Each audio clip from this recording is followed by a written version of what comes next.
حضرت ابن عباس رضی اللہ تعالی عنہ نے فرمایا کہ ایک مرتبہ رسول اللہ صلی اللہ علیہ وآلہ وسلم نے مجھے سینے سے لگا لیا اور دعا دیتے ہوئے فرمایا کہ اے اللہ اسے علم کتاب قرآن عطا فرمائیو۔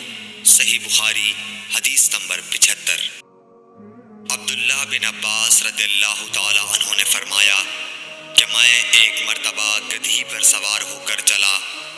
اس زمانے میں مائے بلوغ کے قریب تھا۔ رسول اللہ صلی اللہ علیہ وسلم منی میں نماز پڑھ رہے تھے اور آپ کے سامنے دیوار کی آڑ نہ تھی، تو میں بعض صفوں کے سامنے سے گزرا اور گدھی کو چھوڑ دیا۔